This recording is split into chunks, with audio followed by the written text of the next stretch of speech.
എന്താണ് മലയാളിക്ക് BJP-ക്ക് അഗേൻസ്റ്റ് ഉള്ള ഒരു ദേഷ്യം? മലയാളീസ് ആർ അഗേൻസ്റ്റ് എന്ന് പറയാൻ പറ്റില്ല. കാരണം ആൾക്കാർ പ്രശ്നങ്ങൾ കാണുന്നത് RSS എന്നുള്ള പാരന്റ് ഓർഗനൈസേഷനിലേക്ക് നോക്കുമ്പോഴാണ്. BJP-ന്റെ ഒരു നറേറ്റീവ് എന്ന് പറഞ്ഞാൽ BJP ഒരു വർഗീയവാദി പാർട്ടിയാണ്, കമ്മ്യൂണൽ പോളിറ്റിക്സ് ചെയ്യാൻ ആഗ്രഹിക്കുന്ന ഒരു പാർട്ടിയാണെന്നാണ് ജനങ്ങളുടെ ജനറൽ അഭിപ്രായം. BJP തുടങ്ങിയിട്ട് ഇതുവരെ ഉണ്ടായിട്ടുള്ള എല്ലാ BJP പാർട്ടി പ്രസിഡന്റുമാരും RSS-ഓ അല്ലെങ്കിൽ സംഘ് പരിവാർ മെമ്പേഴ്സോ ആയിരുന്നു. When we talk about Hindu and Hindutva, it is about culture, tradition, heritage. സംഘടിതമായ രീതിയിൽ ഒരു പാർട്ടി അതിനോട് ഓക്കെ ആവുകയും മിണ്ടാതിരിക്കുകയും ചെയ്യുന്ന സ്ഥലത്താണെന്ന് തോന്നുന്നു എനിക്ക് പ്രശ്നങ്ങൾ.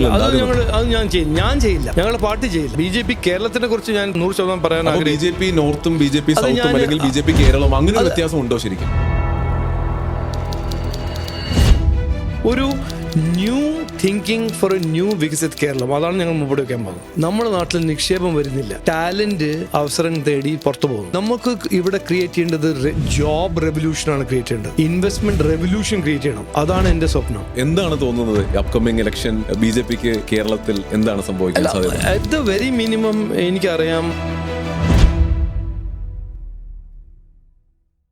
കേരളം ഇലക്ഷൻ ചൂടിലാണ്. ഇതിനോടകം തന്നെ 3 മുന്നണികളുടെയും മേജർ ലീഡേഴ്സ് നമ്മുടെ പോഡ്കാസ്റ്റിൽ വന്നു കഴിഞ്ഞു.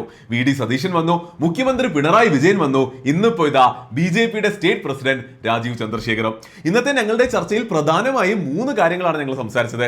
ഒന്ന്, രാജീവ് ചന്ദ്രശേഖർ എന്ന വ്യക്തിയുടെ ഞാൻ വളരെയധികം അഡ്മിറേഷനോട് കൂടി നോക്കുന്ന പേഴ്സണൽ ലൈഫും അദ്ദേഹത്തിന്റെ ഓൺട്രപ്രണർഷിപ്പ് ജേണിയും. 2, BJP-ക്കെതിരെ നിലനിൽക്കുന്ന വർഗീയതയുടെ ആരോപണങ്ങൾ. പിന്നെ 3ാമത്, കേരളത്തിന്റെ ഭാവിയും വികസനവും. ഇതിലെ രണ്ടാമത്തെ പോയിന്റ് പറയുമ്പോൾ നിങ്ങൾക്കറിയാമല്ലോ, പൊളിറ്റിക്കൽ വിഷയങ്ങൾ പൊതുവെ എനിക്ക് സംസാരിക്കാൻ വലിയ താല്പര്യമുള്ളതല്ല.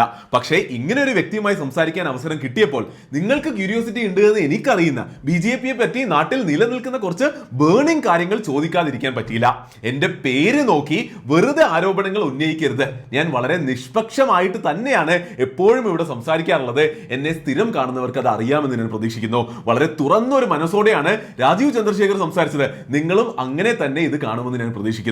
അതിശക്തം പോഡ്കാസ്റ്റിന്റെ ഗോള് വളരെ ക്ലിയർ ആണ്. Kerala smartest podcast. വിജയിച്ച വ്യക്തികളെ കൊണ്ടുവരികയും അവരുടെ ലൈഫ് സ്റ്റോറിയിൽ നിന്ന് പഠിക്കുകയും നല്ല സ്മാർട്ട് ഇന്റലക്ച്വൽ കോൺവെർസേഷൻ നടത്തുകയും അങ്ങനെ നമ്മൾ ജീവിതത്തിൽ ബെറ്റർ ആവുകയും ചെയ്യുന്നതാണ് അതിശക്തം പോഡ്കാസ്റ്റിന്റെ ലക്ഷ്യം. അതുകൊണ്ട് തന്നെയാണ് 5 വർഷത്തിൽ ഒരിക്കൽ നടക്കുന്ന സ്റ്റേറ്റ് ഇലക്ഷൻ എന്നൊരു ഇവന്റ് നടക്കുമ്പോൾ അതിലെ ഏറ്റവും ടോപ്പായ 3 പേരെ തന്നെ ഞാൻ പോഡ്കാസ്റ്റിൽ കൊണ്ടുവന്നത്. സംസാരിക്കുന്നത് പൊളിറ്റിക്സ് അല്ല, പക്ഷേ ചിന്തിപ്പിക്കുന്ന, നമ്മളെ സ്മാർട്ട് ആക്കുന്ന, ബെറ്റർ ആക്കുന്ന കാര്യങ്ങളാണ്. അപ്പോൾ അധികം കാത്തിരിപ്പിക്കുന്നില്ല. Welcome to Athishaktham podcast episode number 10 with entrepreneur and BJP president of Keralam mister Rajeev Chandrasekhar. കഴിഞ്ഞ 1 വർഷമായിട്ട് അതിശക്തം പോഡ്കാസ്റ്റിൽ ഞാൻ പല പൊളിറ്റിക്കൽ ലീഡേഴ്സിനെ കൊണ്ടുവന്നിട്ടുണ്ട്. നമ്മൾ തുടങ്ങിയത് ഇൻഡസ്ട്രീസ് മിനിസ്റ്ററായ P രാജീവുമായിട്ടാണ്. അതിനുശേഷം ഒപ്പോസിഷൻ ലീഡറായിട്ടുള്ള VDS-ഉമായിട്ട് ഞാനൊരു പോഡ്കാസ്റ്റ് ചെയ്തിരുന്നു. അതിനുശേഷം KN ബാലഗോപാലുമായിട്ട് ചെയ്തു. ഏറ്റവും അടുത്ത് CM-ഉമായിട്ട് ഞാനൊരു ചർച്ച നടത്തിയിരുന്നു. അപ്പോൾ എൻ്റെ എല്ലാ ചർച്ചകളിലും ഞാൻ അതിശക്തമായിട്ട് ഉറപ്പുവരുത്തുന്ന ഒരു സംഭവം പൊളിറ്റിക്കൽ ഐഡിയോളജീസ് എന്നുള്ളത് ഒരു വിഷയമാണ്. എന്നാൽ അത് മാറ്റിവെച്ചിട്ട് ഞാൻ വിശ്വസിക്കുന്നത് നാടിന് കുറച്ചുകൂടി ഇമ്പോർട്ടൻ്റ് ആയിട്ടുള്ളത് ഗവർണൻസിൻ്റെ ക്വാളിറ്റിയാണ്, ഭരണത്തിൻ്റെ ക്വാളിറ്റിയാണ്. അപ്പോൾ ഗവർണൻസ് എന്ന വാക്ക് കേൾക്കുമ്പോൾ ഞാൻ എപ്പോഴും ലുക്ക് അപ്പ് ടു ചെയ്യുന്നത് കോർപ്പറേറ്റുകളിലേക്കാണ്. കാരണം കോർപ്പറേറ്റ് ഗവർണൻസ് എന്നുള്ള വാക്ക് വളരെ ഇമ്പോർട്ടൻസ് ആണ്. അപ്പോൾ ഞാൻ മനസ്സിലാക്കുന്നത് എല്ലാ കമ്പനികളും by how things are structured, കമ്പനികൾക്ക് ഷെയർ ഹോൾഡേഴ്സിനോട് റെസ്പോൺസിബിലിറ്റി ഉണ്ട് എന്നുള്ളത് കൊണ്ട് അവർക്ക് വളരെ ഒപ്റ്റിമൈസ് ചെയ്ത് ഹൈ എഫിഷ്യൻസിയിൽ റൺ ചെയ്യണം എന്നുള്ളത് നിർബന്ധപരമായും ചെയ്യേണ്ട കാര്യമാണ്. അഗെയിൻ ഞാൻ പറയുന്നത്, ഞാൻ പൊളിറ്റിക്കൽ ഐഡിയോളജി അല്ല സംസാരിക്കുന്നത്, എഫിഷ്യൻസിയെ പറ്റിയും ഗവർണൻസിനെ പറ്റിയുമാണ്. അപ്പോൾ അങ്ങനെ കോർപ്പറേറ്റ് ഗവർണൻസ് സ്വപ്നം കാണുന്ന, അല്ലെങ്കിൽ അത് നല്ലതാണെന്ന് വിശ്വസിക്കുന്നത്, അത് ഒരു നാടിനും വേണ്ടതാണ് എന്ന് വിശ്വസിക്കുന്ന എൻ്റെ മുന്നിലേക്കാണ് കോർപ്പറേറ്റിൽ ഒരു കമ്പനി ബിൽഡ് ചെയ്ത് വിജയിപ്പിച്ച് സ്കെയിൽ ചെയ്ത് സെൽ ചെയ്ത് എക്സിറ്റ് ചെയ്തിട്ട് ഇന്ന് പൊളിറ്റിക്സിലേക്ക് ഇറങ്ങിയ താങ്കൾ വന്നിരിക്കുന്നത്. Thank you very much. Welcome to Kerala smartest podcast. നമസ്കാരം. വേറെ എന്തിലേക്കും കടക്കുന്നതിന് മുമ്പ് എനിക്കൊരു കാര്യം ചോദിക്കണമെന്നുണ്ട്. ഇത്ര ഡെക്കറേറ്റഡ് ആയിട്ടുള്ള ഒരു കരിയറിന് ശേഷം എന്തിനാണ് പബ്ലിക് സർവീസിലേക്ക്, ഞാൻ പൊളിറ്റിക്സ് എന്ന വാക്കിനെ ഉപയോഗിക്കുന്നില്ല, എന്തുകൊണ്ടാണ്, what is your motivation to get in to public service? അല്ല, അത് കറക്റ്റാണ്. ഞാനും അങ്ങനെ പോളിറ്റിക്സ് ആയിട്ടല്ല കണ്ടതും ഇന്നും അങ്ങനെ കാണുന്നില്ല. പബ്ലിക് ലൈഫും പബ്ലിക് സർവീസായിട്ടാണ് ഞാൻ കാണുന്നത്. 2006 എൻ്റെ കരിയറിൽ എൻ്റെ കരിയർ നോക്കുമ്പോൾ എല്ലാ സ്റ്റേജിലും ഒരു ഫ്ലൂക്കായിട്ടൊരു അവസരം വരുമ്പോഴാണ് ഞാൻ എൻ്റെ കരിയറിൽ ഒരു റൈറ്റ് ടേൺ അല്ലെങ്കിൽ ലെഫ്റ്റ് ടേൺ ചെയ്യുന്നത്. ഞാൻ ചിപ്പ് ഡിസൈനർ ആയി, ഞാൻ സോഫ്റ്റ്വെയർ പ്രോഗ്രാമർ ആവാൻ പോയിരുന്നു, പക്ഷേ ഇൻറ്റലിലേക്ക് പോയി. അങ്ങനെ എവറി സ്റ്റേജ് ഒരു ഓപ്പർച്യൂണിറ്റി വരും, അത് ഞാൻ പിടിക്കും. 2006 ഞാൻ ആദ്യത്തെ യൂണിക്കോൺ ആയി, ഇന്ത്യൻ്റെ ആദ്യത്തെ യൂണിക്കോൺ ആയി കമ്പനിയെല്ലാം വിറ്റ് ഒരു ലീവ് ഓഫ് ആബ്സെൻസ് സബാറ്റിക്കൽ എടുക്കുന്ന സമയമായിരുന്നു 2006. അന്ന് ആരോ എൻ്റെ ഒരു ഫ്രണ്ട് ഒരു ഉച്ചയ്ക്ക് വന്നിട്ട്, സൺഡേ ആഫ്റ്റർനൂൺ വന്നിട്ട് എന്നോട് പറഞ്ഞു, ഞാൻ ഒരു സീനിയർ പൊളിറ്റീഷ്യനെ കാണാൻ പോവാണ്, വരുന്നുണ്ടോ ഒരു ജസ്റ്റ്. അപ്പോൾ ഞാൻ അന്ന് ഉച്ചയ്ക്ക് ഏഷ്യാനെറ്റിൽ എന്തോ പിക്ചർ കാണായിരുന്നു, അത് നല്ല പിക്ചർ ആയിരുന്നില്ല. ഐ സെഡ് ഓക്കെ, ഞാൻ വരാം. അങ്ങനെ ഒരു ഫ്ലൂക്ക് കൊണ്ട് ഞാൻ ദേവേഗൗഡനെ കാണുന്നു. ദേവേഗൗഡ എന്നോട് ഔട്ട് ഓഫ് ദ ബ്ലൂ പറയുന്നു, നിങ്ങൾ രാഷ്ട്രീയത്തിനെ കുറിച്ച് ചിന്തിച്ചിട്ടുണ്ടോ? ഞാൻ പറഞ്ഞു അങ്ങനെ ചിന്തിച്ചിട്ടൊന്നുമില്ല, രാഷ്ട്രീയം അറിയാം, കാരണം ഞാൻ ഒരു 3-4 കൊല്ലമായിട്ട് I was fighting politicians on many issues as an entrepreneur. അപ്പോൾ അദ്ദേഹം പറഞ്ഞു, no, you should give it a try. അങ്ങനെയാണ് അത് ഞാൻ എക്സ്പ്ലോർ ചെയ്ത്. പിന്നെ BJP കുറേ എൻ്റെ സീനിയർ ലീഡേഴ്സ്, എൻ്റെ അടുപ്പുള്ള സീനിയർ ലീഡേഴ്സ് ഉണ്ടായിരുന്നു. LK അഡ്വാണി, അടൽ ബിഹാരി വാജ്പേയിനെ കണ്ടു, അവരെ എൻകറേജ് ചെയ്തു. അങ്ങനെയാണ് ഞാൻ ഒരു ടേമിന് നമ്മൾ നോക്കാം എന്താണ് ഈ പോളിറ്റിക്സ് എന്ന് പറഞ്ഞ് ഞാൻ രാജ്യസഭാ മെമ്പർ ആവുന്നു. എന്നാലും ഈ പറഞ്ഞത് ഒരു എക്സ്റ്റേണൽ മോട്ടിവേഷൻ പോലൊരു വിഷയമായി. പുറത്തു നിന്ന് ഒരാൾ പറഞ്ഞപ്പോൾ ചിന്തിച്ചു എന്നുള്ളത്. ചിന്തിച്ചു. പക്ഷെ അതിൻ്റെ ട്രിഗർ എന്ന് പറഞ്ഞാൽ എൻ്റെ അച്ഛൻ ഒരു മിലിറ്ററി എയർഫോഴ്സ് ഓഫീസറായിരുന്നു. അപ്പോൾ എൻ്റെ ലൈഫിലും എൻ്റെ ജീവിതത്തിലും public service to the nation ഒരു ഡീപ്ലി എൻഗ്രൈൻഡ് ഒരു ക്വാളിറ്റിയാണ്. അപ്പോൾ അതിനെക്കുറിച്ചൊരു ഒരു അഭിമാനവും അതെല്ലാം ഉള്ളൊരു വ്യക്തിയായിരുന്നു. അപ്പോൾ പബ്ലിക് സർവീസ് ആയിട്ട് ഞാൻ ഒരു ഓപ്പർച്യൂണിറ്റി കൊണ്ട്, കാരണം എനിക്ക് മിലിറ്ററിയിൽ വലിയ ഇൻട്രസ്റ്റ് ആയിരുന്നു. പക്ഷേ because of my glasses I could never be N aviator. അപ്പോൾ ഈ ഓഫർ വന്നപ്പോൾ ആദ്യത്തെ വ്യക്തിയോട് ഞാൻ ചോദിച്ചത് എൻ്റെ അച്ഛനോടായിരുന്നു. അപ്പോൾ അച്ഛൻ പറഞ്ഞു, this is a good way to help your country. ആ ഒരു ഐഡിയലിസ്റ്റിക് വ്യൂ കൊണ്ടാണ് ഞാൻ MP ആവുന്നത്. എന്നിട്ടാണ് റിയൽ പോളിറ്റിക്സ് എല്ലാം മനസ്സിലാക്കുന്നത്. പക്ഷെ അത് കയറിയതും ഇറങ്ങുന്നതും ഈ ഒരു തോട്ട് കൊണ്ടായിരുന്നു. Public service, public life, serving the nation. അപ്പോൾ ഇൻട്രിൻസിക് മോട്ടിവേഷനെ പറ്റി സംസാരിക്കുമ്പോൾ, അകത്തു നിന്ന് വരുന്ന മോട്ടിവേഷനെ പറ്റി സംസാരിക്കുമ്പോൾ മാസ്ലോസ് ഹൈറാർക്കി ഓഫ് നീഡ്സ് വളരെ പോപ്പുലർ ആണ്. അപ്പോൾ അതിൽ ബേസിക്കലി പറയും, നമ്മൾ ഏറ്റവും ബേസിക് ആയിട്ട് നമുക്ക് ഭക്ഷണം, താമസം, അങ്ങനെയുള്ള സാധനങ്ങൾ വേണം. അതിന് മുകളിൽ നമുക്ക് സോഷ്യൽ നീഡ്സ് ഉണ്ട്. അതെല്ലാം കഴിഞ്ഞിട്ട്, which I think you accomplished അല്ലേ, മെറ്റീരിയൽ ആയിട്ടുള്ള നീഡ്സ് എല്ലാം കഴിഞ്ഞപ്പോൾ സെൽഫ് ആക്ച്വലൈസേഷൻ എന്നൊരു ടോപ്പ് ഉണ്ട് മാസ്ലോസ്. അതാണോ ശരിക്കും സംഭവിച്ചത്? അത് കറക്റ്റാണ്, 100%. അത് താങ്കളുടെ ഇന്റർപ്രിട്ടേഷൻ ആബ്സല്യൂട്ട്ലി റൈറ്റ്. കാരണം ഞാൻ ഇന്ത്യൻ്റെ ആദ്യത്തെ യൂണിക്കോൺ ആയിട്ട് സെല് ചെയ്യുന്ന കമ്പനി, ഫൈനാൻഷ്യലി ഞാൻ വളരെ കംഫർട്ടബിൾ ആയിരുന്നു. എൻ്റെ അടുത്ത ചാലഞ്ച് എന്താണെന്ന് നോക്കുമ്പോൾ ടെക്നോളജി മേഖലയിലാണോ മറ്റെന്തെങ്കിലും ചെയ്യാനാണോ അല്ല എക്സ്പ്ലോർ ചെയ്യുമ്പോൾ why don't we do something that will make my family proud. അങ്ങനെ ആ ഒരു ചിന്തയായിരുന്നു ശരിക്കും എന്നെ ട്രിഗർ ചെയ്തത്. അപ്പോൾ അങ്ങനെയാണ് പോളിറ്റിക്സിൽ വന്നത്. അതും വന്നത് ഓക്കെ, ലെറ്റ് us see, ഒരു ടേം നമുക്ക് നോക്കാം എങ്ങനെയാണ് ഇത് പോളിറ്റിക്സ് എന്നിട്ട് അങ്ങനെ വന്നു. ഇതിന് the rest is history. Right. Okay, അപ്പോൾ നമുക്ക് ഫോർമലി നമ്മുടെ ചർച്ചയിലേക്ക് കടക്കുമ്പോൾ ഞാൻ നമ്മുടെ പോഡ്കാസ്റ്റിന്റെ ഒരു സ്ട്രക്ചർ ഞാനൊന്ന് മുന്നിലേക്ക് വെക്കാം. 3 സെഗ്മെന്റ്സ് ചെയ്യണം എന്നാണ് ഞാൻ ആഗ്രഹിക്കുന്നത്. ആദ്യത്തെ സെഗ്മെന്റ് വളരെ പെട്ടെന്ന്, because I'm getting you in front of me, ഇത്ര അക്കംപ്ലിഷ്ഡ് ആയിട്ടുള്ള ഒരു കരിയറുള്ള ഒരാളെ കിട്ടുമ്പോൾ, കാരണം നമ്മുടെ പോഡ്കാസ്റ്റ് എന്ന് പറയുമ്പോൾ ഇന്നത്തെ ഒരു പശ്ചാത്തലത്തിൽ കുറച്ച് പൊളിറ്റീഷ്യൻസ് ആയിട്ട് സംസാരിക്കുന്നു എന്നേ ഉള്ളൂ. കൂടുതൽ ഞാൻ സംസാരിക്കുന്നത് ഓൺട്രപ്രണേഴ്സിനോടാണ്. ആൾക്കാരെ ഓൺട്രപ്രണോറിയൽ ആകാൻ വേണ്ടി പ്രേരിപ്പിക്കുന്ന ഒരു ചാനലും ഒരു പോഡ്കാസ്റ്റ് കൂടിയാണ്. അപ്പോൾ അതുകൊണ്ട് because I'm getting you in front of me, എനിക്ക് കുറേ അധികം താങ്കളുടെ പേഴ്സണൽ ലൈഫിനെ പറ്റിയും ഓൺട്രപ്രണർഷിപ്പിനെ പറ്റി സംസാരിക്കണം എന്നുണ്ട്. പക്ഷേ താങ്കളുടെ തിരക്കുകൾ കാരണം സമയമില്ല. So will have to quickly talk about that. I will get into it. അതാണ് ഫസ്റ്റ് സെഗ്മെന്റ്. രണ്ടാമത്, will have to address the elephant in the room. കേരളത്തില് BJPക്ക് വലിയ സപ്പോർട്ട് ഇല്ല എന്ന യാഥാർത്ഥ്യം, അല്ലെങ്കിൽ പൊതുവെ മലയാളികൾക്ക് BJP ഇഷ്ടമല്ല എന്നൊരു നെറേറ്റീവ് ഉണ്ട്. അപ്പോൾ അത് എന്തുകൊണ്ടാണ് എന്നുള്ളത് ഡെപ്തിലേക്ക് പോയിട്ട് നമുക്കൊന്ന് ഡിസ്കസ് ചെയ്യേണ്ടതുണ്ട്. ഏറ്റവും അവസാനമായിട്ട് കേരളത്തിന്റെ ഇന്നത്തെ അവസ്ഥ എന്താണ്, പ്രശ്നങ്ങൾ എന്താണ്, മുന്നിലേക്ക് എന്താണ് വേണ്ടത് എന്നുകൂടി ഡിസ്കസ് ചെയ്തിട്ട് നമുക്ക് നിർത്താം. അപ്പോൾ അങ്ങനെയാണെങ്കിൽ ഫസ്റ്റ് സെഗ്മെന്റിലേക്ക് കിടക്കാം, ലൈഫ് സ്റ്റോറി ആൻഡ് ലെസൺസിലേക്ക് പോകാം.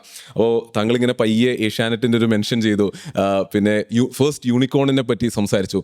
ഐ എം ഷുവർ ഇന്ന് കാണികൾക്കും കേട്ടുകൊണ്ടിരിക്കുന്നവർക്കും താങ്കളുടെ കരിയറിനെ പറ്റി വലിയൊരു അണ്ടർസ്റ്റാൻഡിങ് ഉണ്ടാകും. എന്നാലും ഐ തിങ്ക് ഞാൻ പെട്ടെന്ന് കരിയറിന്റെ ഒരു ഓവർവ്യൂ തരാം. അതിനുശേഷം വളരെ സ്പെസിഫിക് ക്വസ്റ്റ്യൻസിലേക്ക് നമുക്ക് പോകാം. 1964 അഹമ്മദാബാദിൽ ജനിച്ചു.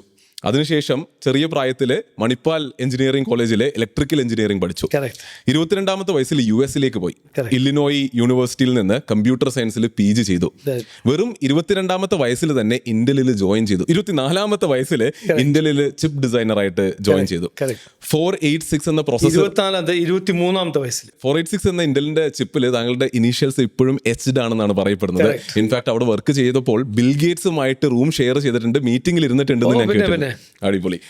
അങ്ങനെ കരിയറിന്റെ പീക്കിൽ എത്തി നിൽക്കുമ്പോൾ US അമേരിക്കൻ ഡ്രീം കണ്ടുകൊണ്ടിരിക്കുമ്പോൾ 27ാമത്തെ വയസ്സിൽ അതൊന്നും വേണ്ടാന്ന് വെച്ചിട്ട് ഇന്ത്യയിലേക്ക് മൂവ് ചെയ്തു. Correct. അങ്ങനെ ഇന്ത്യയിലേക്ക് എത്തിയതിനു ശേഷം ഫാദർ ഇൻ ലോന്റെ കമ്പനിയായ BPL ജോയിൻ ചെയ്തുവെങ്കിലും 3 വർഷത്തിൽ തന്നെ സ്വന്തം BPL ടെലികമ്മ്യൂണിക്കേഷൻ മൊബൈൽ കമ്മ്യൂണിക്കേഷൻസിലേക്ക് മൂവ് ചെയ്തിട്ട് വിത്തിൻ എ ഫ്യൂ ഇയേഴ്സ് ഇന്ത്യയിലെ ഏറ്റവും ലാർജസ്റ്റ് ടെലികോം പ്ലെയർ ആയി.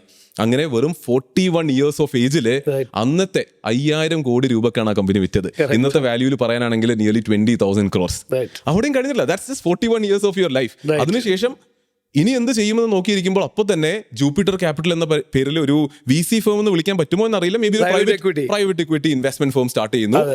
ഒറ്റയടിക്ക് അടുത്ത വർഷം തന്നെ 42ാമത്തെ വയസ്സിൽ തന്നെ നേരെ പൊളിറ്റിക്സിലേക്ക് ഇറങ്ങുന്നു. ഒരു ഇൻഡിപെൻഡന്റ് കാൻഡിഡേറ്റ് ആയിട്ട് രാജ്യസഭ MP ആകുന്നു. 18 വർഷങ്ങൾ 3 തവണ MP ആകുന്നു. പിന്നീട് 2018 BJPയിൽ ജോയിൻ ചെയ്യുന്നു. കഴിഞ്ഞ വർഷം ഇതാ കേരളത്തിന്റെ BJP സ്റ്റേറ്റ് പ്രസിഡന്റ് ആകുന്നു. ഇത് നേരത്തെ ഉപയോഗിച്ച ആ ഒരു ടേം എനിക്ക് പിന്നെ ഉപയോഗിക്കേണ്ടി വരും. ഇത്രയും ഡെക്കറേറ്റഡ് ആയിട്ടുള്ള ഇത്രയും അക്കംപ്ലിഷ്മെന്റ്സ് പല മേഖലകളിലും ഒരു കോർപ്പറേറ്റ് മേഖലയിലും ഒക്കെ നേടിയിട്ടുള്ള മറ്റൊരു പൊളിറ്റീഷ്യൻ ഇന്ത്യയിൽ ഉണ്ടോ എന്ന് ചോദിച്ചാൽ എനിക്കില്ല. So that is something I love about you. നമ്മൾ ഓൾറെഡി ഡിസ്കസ് ചെയ്ത സംഭവമാണ്.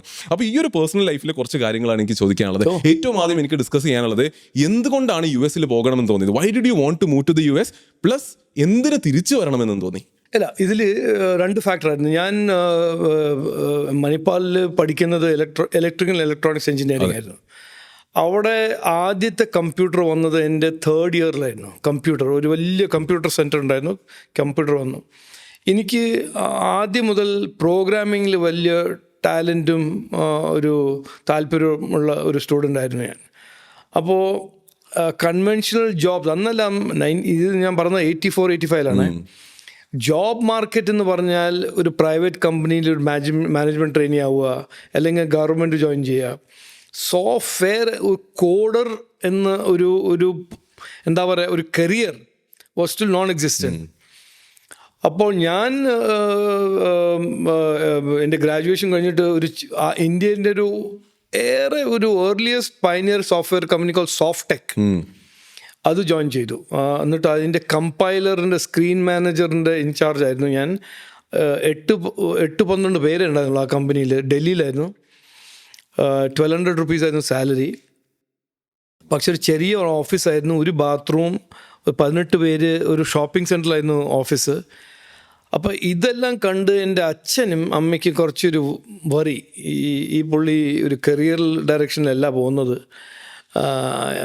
Let us try and send him to the US for studying.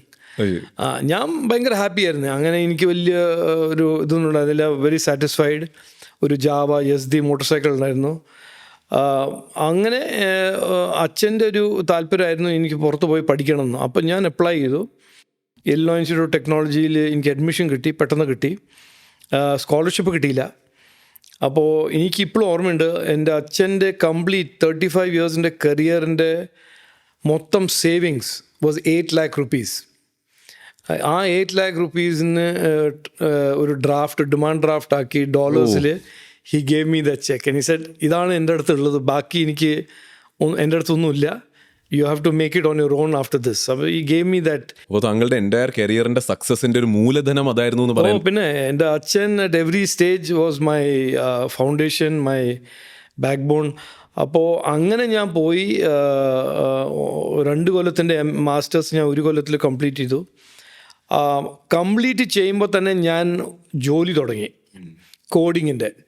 അപ്പോൾ I was doing 4 or 5 different part time jobs. AT&T, Motorola, അന്നെല്ലാം ഈ companies ആയിരുന്നു, വലിയ വലിയ companies, technology companies. അവർക്കെല്ലാം പാർട്ട് ടൈം കോഡിങ് ഞാൻ ചെയ്ത് immediately on the first semester itself I was making money.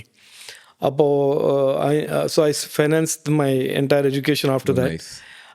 And then got a job very quickly because one of the projects ഞാൻ ഇപ്പോൾ ചെയ്യുന്നത് മൈക്രോസോഫ്റ്റ് ആയിരുന്നു. അവർ എനിക്കൊരു ഓഫർ തന്നു. ഞാൻ ഗ്രാജുവേഷൻ ചെയ്യുന്ന മുമ്പ് അപ്പോൾ എൻ്റെ ട്രാക്ക് അതായിരുന്നു. ഇനി ഇത് കഴിഞ്ഞ് മാസ്റ്റേഴ്സ് കഴിഞ്ഞിട്ട് മൈക്രോസോഫ്റ്റിൽ പോയി ജോയിൻ ചെയ്യാം. അത് തുടങ്ങി. ഞാൻ അവിടെ പോയി വാഷിങ്ടൺ സിയാറ്റിൽ പോയി ജോയിൻ ചെയ്ത് കഴിഞ്ഞ് 2 ദിവസം കഴിഞ്ഞിട്ട് എനിക്കൊരു ഫോൺ കോൾ കിട്ടി. ഇതെല്ലാം ഫേറ്റാണ്. എൻ്റെ ലൈഫിൽ this is played a big role. എൻ്റെ അച്ഛൻ്റെ ഒപ്പം എയർഫോഴ്സിലുള്ള മറ്റൊരു ഒരു ഓഫീസർ ഉണ്ടായിരുന്നു, ഡോക്ടർ, ഒരു ധാം. ആ ധാമിൻ്റെ ബ്രദർ ആയിരുന്നു വിൻ ധാം, വെരി ഫേമസ് മാൻ. അദ്ദേഹമായിരുന്നു ഇൻറ്റൽ എന്ന് പറഞ്ഞ ചിപ്പ് കമ്പനിയിലെ ഏറ്റവും സീനിയർ ഇന്ത്യൻ. സോ ഏതോ ഒരു കോൺവെർസേഷനിൽ വിൻധാമിന് എൻ്റെ പേര് കിട്ടി. എന്നിട്ട് വിൻധാം എന്നെ പേഴ്സണലി വിളിച്ചു, എന്താണ് ചെയ്യുന്നത്, വേറെ അറിയോ? ഞാൻ പറഞ്ഞു ഞാൻ മൈക്രോസോഫ്റ്റ് ജോയിൻ ചെയ്തു, I am getting A salary of $32,000. ഞാൻ അവരെൻ്റെ F1 വീസ സ്പോൺസർ ചെയ്യുന്നു, H1 വീസ സ്പോൺസർ ചെയ്യുന്നു. 24 hours ഇൻറ്റൽ ഒരു ടിക്കറ്റ് അയച്ചു. ഞാൻ കാലിഫോർണിയയിൽ പോയി ഇൻറ്റലിൻ്റെ എന്നെ ഇൻ്റർവ്യൂ ചെയ്തത് വിൻധാം. പിന്നെ ഇതുവരെ ഇത് ഒരു കൊല്ലം മുമ്പേ അവിടുത്തെ CEO പാറ്റ് ഗെൽസിംഗർ ആയിരുന്നു ഇൻ്റർവ്യൂ ചെയ്തത്. എന്നിട്ട് അവർ on the spot they made an offer. എന്നിട്ട് ദേ സെഡ് യു ഷുഡ്. പക്ഷേ എനിക്ക് ഇതൊരു ചിപ്പ് കമ്പനിയായിരുന്നു, ഞാനൊരു സോഫ്റ്റ്വെയർ എഞ്ചിനീയർ ആയിരുന്നു. അപ്പോൾ അങ്ങനെയാണ് ഞാൻ ഇൻറ്റലിൽ പോയത്, വിൻധാം നിർബന്ധിച്ചു. So that was my journey to the US. അവിടെ ഐ റോസ് വെരി ഫാസ്റ്റ്. ആദ്യം 486 സീനിയർ ഡിസൈനർ എഞ്ചിനീയർ ആയിരുന്നു. പിന്നെ അവരൊരു റെവല്യൂഷണറി ചിപ്പ് അവർ ഡിസൈൻ ചെയ്യാൻ തുടങ്ങി, പെൻറ്റിയം. അതിൻ്റെ ഒരു CPU ആർക്കിടെക്റ്റ് ആയിരുന്നു ഞാൻ, ഫൗണ്ടിങ് ടീം മെമ്പർ ആയിരുന്നു. അപ്പോൾ അതെല്ലാം നന്നായി നടക്കുമ്പോഴാണ് ഞാൻ 1990 എൻഡിൽ ഇന്ത്യ വരുന്നത് ടു സീ മൈ പേരൻസ്. ആ സമയത്ത് എൻ്റെ ഫാദർ എൻ്റെ സ്റ്റുഡൻ്റ് ആയിരുന്നു രാജേഷ് പൈലറ്റ് എയർഫോഴ്സിൽ. രാജേഷ് പൈലറ്റ് ആയിരുന്നു അന്ന് ടെലികോം മിനിസ്റ്റർ. അപ്പോൾ ജസ്റ്റ് ഔട്ട് ഓഫ് കേർട്ടസി എൻ്റെ അച്ഛൻ പറഞ്ഞു നമ്മൾ രാജേഷ് പൈലറ്റിനെ പോയി കാണാം. ഞാൻ പോയി കണ്ടു. മിനിസ്റ്ററാണ്, പൊളിറ്റീഷ്യനാണ്. ഞാൻ പിന്നെ NRI ആണ്, അങ്ങനെ ഒരു വലിയ റെസ്പെക്റ്റ് ഒന്നും പൊളിറ്റീഷ്യന് ഉണ്ടായിരുന്നില്ല. കേട്ടു. ആൻഡ് ഒരു സെൻറ്റൻസ് പറഞ്ഞു എന്നോട്, നിങ്ങൾ എന്തിനാണ് US ടൈം വേസ്റ്റ് ചെയ്യുന്നത്, ഇന്ത്യ ഇങ്ങനെ ഓപ്പൺ ആവുന്നു, ഞങ്ങൾ ടെലികോം ടെക്നോളജി മേഖലയിലെല്ലാം ഭയങ്കര റെവല്യൂഷൻ കൊണ്ടുവരാൻ പോകുന്നു എന്ന് പറഞ്ഞു. ഞാൻ പറഞ്ഞു telecom I don't know anything about telecom. വിട്ടു. എന്നിട്ടൊരു 2 മാസം കഴിഞ്ഞിട്ട് എന്തോ ആണ്, മഴക്കാലത്ത് ഞാൻ ഗുരുവായൂരിലായിരുന്നു. എൻ്റെ കല്യാണം അറേഞ്ച് ആയിരുന്നോ, കല്യാണം അറേഞ്ച് ആയ something to do with it. But ഗുരുവായൂരായിരുന്നു, മഴയായിരുന്നു. എന്നിട്ട് എൻ്റെ ഗ്രീൻ കാർഡ് റിന്യൂവലിൻ്റെ ഇൻ്റർവ്യൂക്ക് വേണ്ടി ഞാനൊരു ട്രങ്ക് കോൾ പ്ലേസ് ചെയ്തു. ഹോട്ടലിൻ്റെ പേര് ഇന്നും ആ ഹോട്ടലുണ്ട് അവിടെ. അന്ന് അതിൻ്റെ പേര് വനമാല കുസുമമായിരുന്നു. ഇന്നിപ്പോൾ എന്തോ Gokulam something it is. Vanamala Kusumam എന്ന റിസപ്ഷനിൽ ഞാൻ അവിടെ വെയിറ്റ് ചെയ്യുക. Trunk call, booked trunk call. അന്ന് ഡയറക്റ്റ് ഡയൽ ഇല്ല. Urgent trunk call, lightning trunk call. എന്നിട്ട് finally I got through to US Embassy in Delhi to do this date fixing, എൻ്റെ green card renewal. അയാൾക്കൊന്നും കേൾക്കുന്നില്ല. ഞാൻ ഇവിടെ നിന്ന് ഇങ്ങനെ ഇങ്ങനെ ഭയങ്കര ലൗഡ് വോള്യൂമിൽ സംസാരിക്കുന്നു, അവരും സംസാരിക്കുന്നു, ആർക്കും കേട്ടില്ല. അന്നാണ് ഒരു എപ്പിഫനി.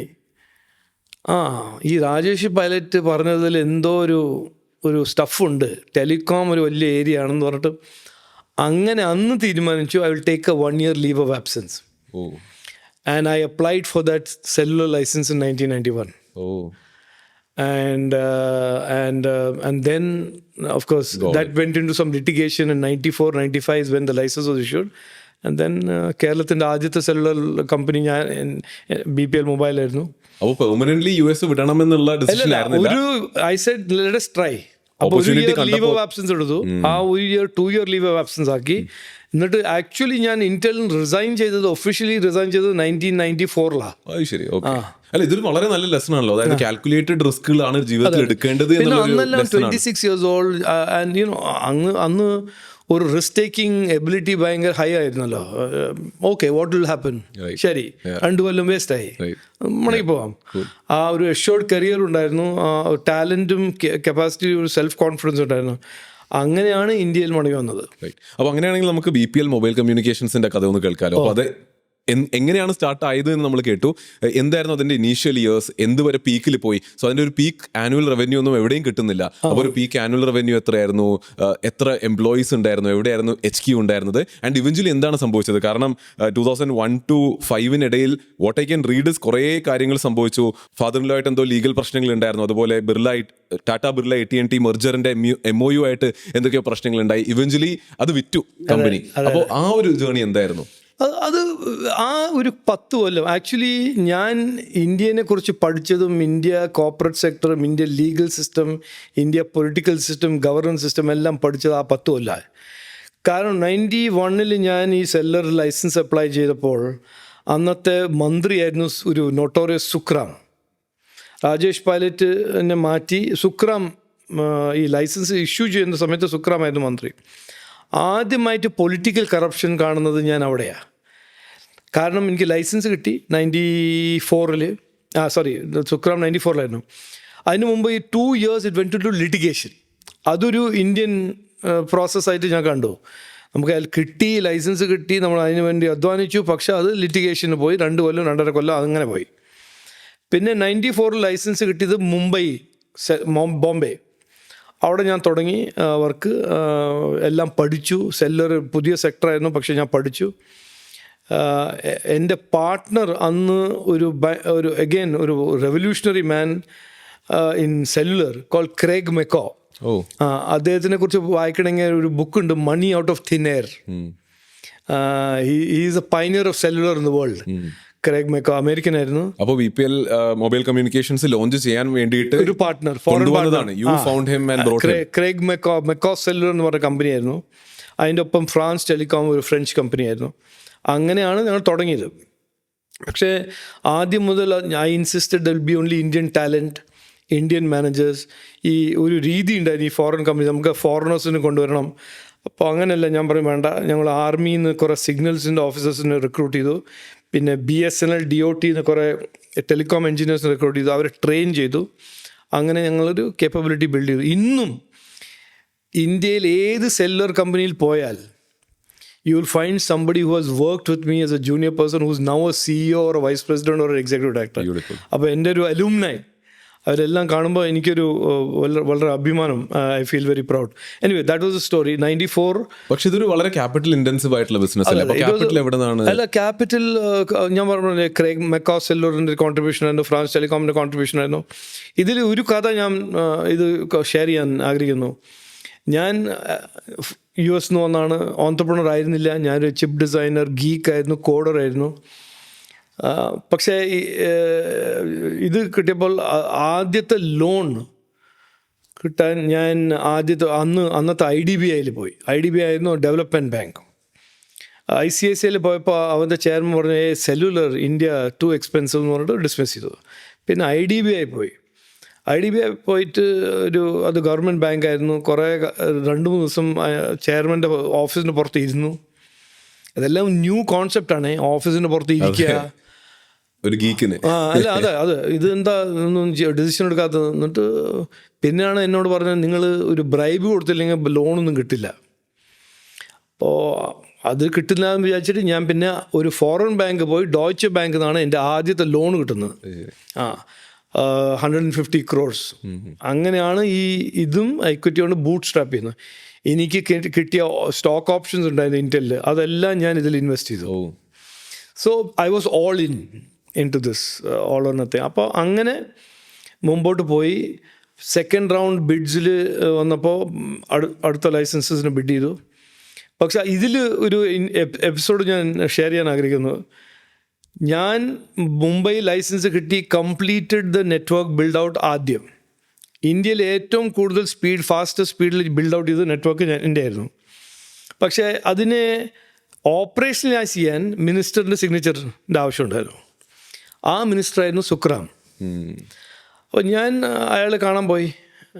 എൻ്റെ ഫയൽ സൈൻ ചെയ്യുന്നു, it is pending with you. അപ്പോൾ എനിക്കിപ്പോഴും ഓർമ്മയുണ്ട്, അയാളുടെ PS പറഞ്ഞു, minister wants to meet you at home.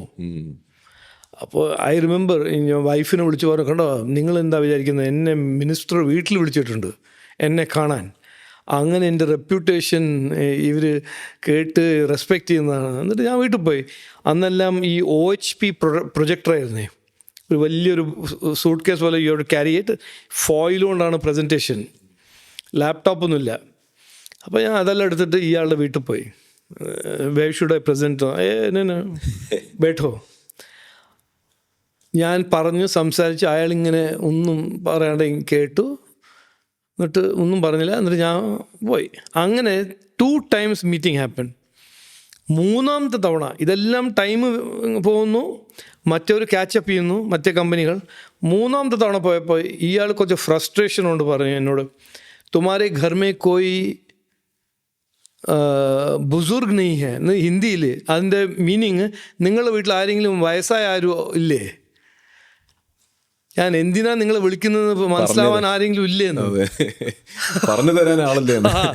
എന്തിനാണ് ഞാൻ വിളിക്കുന്നത് നിങ്ങൾക്ക് മനസ്സിലാവുന്നില്ലല്ലോ, വേറെ ആരെങ്കിലും ഇല്ലേ? അപ്പോൾ അപ്പോഴാണ് മനസ്സിലായത് ഇയാൾ. ബട്ട് ബൈ ദാറ്റ് ടൈം മറ്റ് 2 companies at caught up, their files were signed. So then he had no alternative to sign mine. പക്ഷേ I could have been the first in the country, but I became the second. ഇത് bribe ചെയ്യാൻ തയ്യാറാകാഞ്ഞതുകൊണ്ട്. അതെ. അതാണ് എൻ്റെ ഒരു experience. Can you imagine ഒരു 26-year-old ഒരു 27-year-old ഒരു ഐഡിയലിസ്റ്റിക് ആയിട്ട് US നിന്ന് വരുന്നു, ഞാൻ വലിയ കാര്യം ചെയ്യുന്നു, ഇതുവരെ ചെയ്യാത്തൊരു നെറ്റ്വർക്ക് ഉണ്ടാക്കുന്നു, അതെല്ലാം ചെയ്ത് കഴിഞ്ഞ് അധ്വാനിച്ച് I used to sleep on top of rooftops. ഈ ആൻറ്റനയെല്ലാം ബിൽഡ് ചെയ്യുന്ന അവരുടെ ടീമിനൊപ്പം ഉറങ്ങാം. അതെല്ലാം നല്ല, ബട്ട് ഒരു പേഴ്സണൽ സാറ്റിസ്ഫാക്ഷൻ, അങ്ങനെ സാക്രിഫൈസ് ആയിട്ട് കാണുന്നില്ല. ബട്ട് ഇതെല്ലാം ചെയ്ത് കഴിഞ്ഞിട്ട് ഒരു പൊളിറ്റീഷ്യൻ്റെ ഒപ്പം ഒരു ഓൺട്രപ്രണർ ഹെഡ് ഓൺ മീറ്റ് ചെയ്യുമ്പോൾ അന്നത്തെ കൾച്ചർ എന്ന് പറഞ്ഞാൽ എങ്ങനെയെങ്കിലും സ്ക്വീസ് ചെയ്യുക, അവിടുന്ന് സക്ക് ഔട്ട് ചെയ്യുക, അവരെ പ്രോത്സാഹിപ്പിക്കല്ല. അപ്പോൾ അത് എൻ്റെ മൈൻഡിൽ എപ്പോഴും if I ever get an opportunity I will do the exact opposite. അപ്പോൾ ഇത്ര പാഷനേറ്റ്ലി ഇത്ര എത്തിക്കലി ബിൽഡ് ചെയ്ത BPL ഇവഞ്ച്വലി എന്തിനാണ് why did you sell it? അല്ല, അതിന് ആ 10 കൊല്ലം എന്നെക്കുറിച്ച് ഒരു ആർട്ടിക്കിൾ എഴുതിയപ്പോൾ Economic Times wrote a story about me finally that said he has experienced in 10 years what people experience in a lifetime. I experienced politics. ഞാനായിരുന്നു ഇന്ത്യൻ്റെ ഏറ്റവും വലിയ നെറ്റ്വർക്ക്. അപ്പോൾ 2001 ഇതെല്ലാം കണ്ട് 1999 എൻ്റെ കമ്പനീൻ്റെ വാല്യുവേഷൻ വാസ് 1.4 billion. 2001 ഒരു ചില വലിയ കമ്പനീസ്, അവർക്ക് ലൈസൻസ് ഉണ്ടായിരുന്നില്ല, അവർ പെട്ടെന്ന് കാണുന്നു ഇതെല്ലാം ഭയങ്കര സക്സസ്ഫുൾ ആവുന്നു, നമ്മളതിലില്ല. അന്നത്തെ മന്ത്രീൻ്റെ ഹെൽപ്പ് കൊണ്ട് ഒരു ബാക്ക് ഡോർ ലൈസൻസ് വഴി അവർക്കും സ്പെക്ട്രം കിട്ടി, ഒരു സെല്ലുലർ ഓപ്പറേഷൻ അവരും തുടങ്ങി. അതിൻ്റെ ലീഗൽ ചാലഞ്ച് ഞാൻ മൗണ്ട് ചെയ്തു. ബിക്കോസ് അഗെയിൻ കുറച്ചൊരു ഫിയർലെസ് നട്ട് കേസ് ആയിരുന്നു. അതുകൊണ്ട് ആ ഒരു പ്രോസസ്സിൽ I burned a lot of bridges with lot of politicians. അപ്പോൾ 2001 to 2003 I was besieged an attack. എൻ്റെ കമ്പനീൻ്റെ roll out was blocked, banks withdrew credit, and I almost went bankrupt. അപ്പോൾ 2003 സ്ഥിതി നോക്കുമ്പോൾ I was the largest network in the country. ഏറ്റവും കൂടുതൽ subscribers ആയിരുന്നു, ഏറ്റവും കൂടുതൽ വലിയ നെറ്റ്വർക്ക് ആയിരുന്നു. പക്ഷേ ഞാൻ എൻ്റെ ബാങ്ക് ലോൺസ് എല്ലാം പകുതിയായിട്ട് കിട്ടിയ എൻ്റെ റോൾ ഔട്ട് വാസ് ഇൻകംപ്ലീറ്റ്. അതൊരു ഡെലിബറേറ്റ് പ്ലോയ് ആയിരുന്നു എന്നെ സബോട്ടാജ് ചെയ്യാൻ. കോർപ്പറേറ്റ് റൈവൽറി ആണ് ആദ്യമായിട്ട് ഞാൻ കാണുന്നത്. അപ്പോൾ ഒരു വലിയ കോർപ്പറേറ്റ് ഒരു ചെറിയ കമ്പനീനെ സ്ക്വീസ് ചെയ്യാൻ കഴിയും, കാരണം ഇവിടെയാണ് പൊളിറ്റിക്കൽ സപ്പോർട്ട് എന്ന് അന്നാണ് മനസ്സിലാക്കിയത്. പക്ഷേ I didn't give up. I fought it and in court I defeated dum.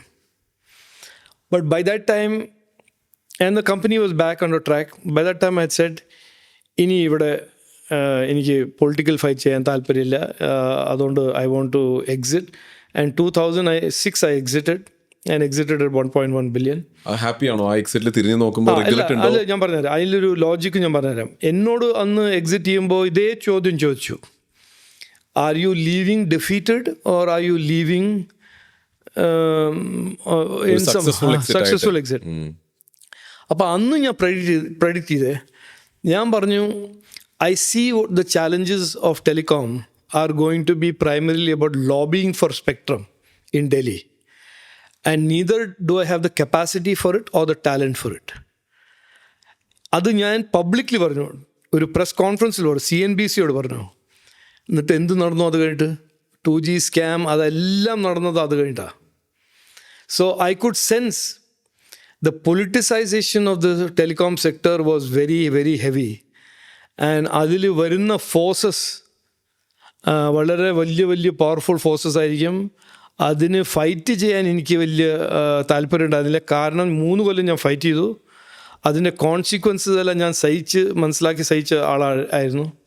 അതിൻ്റെ ആ സമയത്ത് തന്നെ I went through another challenge, which is because my father-in-law's companies were in some trouble. അദ്ദേഹം എൻ്റെ തമ്മിലൊരു ഭയങ്കര ഡിസഗ്രിമെൻ്റ് ആയിരുന്നു. ആ disagreement when public and it when legal. So ആ അൺപ്ലസൻറ്റ്നെസ് എല്ലാം വിട്ട് എനിക്കൊരു ഫ്രഷ് സ്റ്റാർട്ട് വേണമെന്ന് വിചാരിച്ചിട്ടാണ്. അതൊരു മറ്റേ ഫാക്ടറായിരുന്നു ടെലികോമിൻ്റെ എക്സിറ്റ്. അപ്പോൾ റെട്രോസ്പെക്റ്റീവ്ലി തിരിഞ്ഞു നോക്കുമ്പോൾ നല്ലൊരു പീക്കിൽ നല്ലൊരു എക്സിറ്റ് കിട്ടിയതായിട്ട് തോന്നുന്നില്ലേ? എൻ്റെ ഫേറ്റ് എപ്പോഴും അങ്ങനെയാണ്. എൻ്റെ എല്ലാ സ്റ്റേജസിലും എനിക്ക് കിട്ടുന്ന അവസരം ഞാൻ 100% പിടിച്ച് അധ്വാനിക്കുമ്പോൾ അതിൻ്റെ റിസൾട്ടും നന്നാവും. ഇതുവരെ അങ്ങനെ ആണ് നടന്നിരിക്കുന്നത്.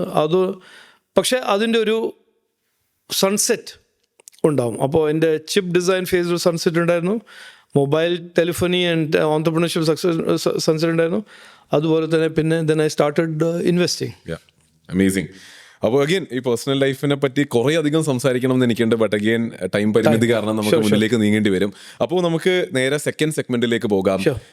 എന്താണ് BJPയുടെ എഗൻസ്റ്റ് മലയാളിക്കുള്ള പ്രശ്നം എന്നുള്ളതിലേക്ക് പോകാം. അത് തുടങ്ങേണ്ടത് 2018 താങ്കൾ BJP ജോയിൻ ചെയ്യുന്നത്. അതിന് മുൻപ് 2 തവണ ഒരു ഇൻഡിപെൻഡന്റ് കാൻഡിഡേറ്റ് ആയിട്ടാണ് രാജ്യസഭയിൽ MP ആയത്. അപ്പോൾ 2008 എന്തിനാണ് why did you join BJP? അല്ല, ഇതിൽ just to clarify that piece of information, ഞാൻ BJPൻ്റെ എൻ്റെ റിലേഷൻ തുടങ്ങിയത് ഒരു 95 തുടങ്ങി. I was very close to Karnataka BJP. എൻ്റെ വലിയ ഫ്രണ്ട്സ് ആയിരുന്നു കർണാടക BJPയിൽ. അവരെ സഹായിച്ചു, അവരെ സപ്പോർട്ട് ചെയ്തു as an entrepreneur, from the outside. അപ്പോൾ എൻ്റെയും BJP തമ്മിൽ relationship was A very strong relationship for many years.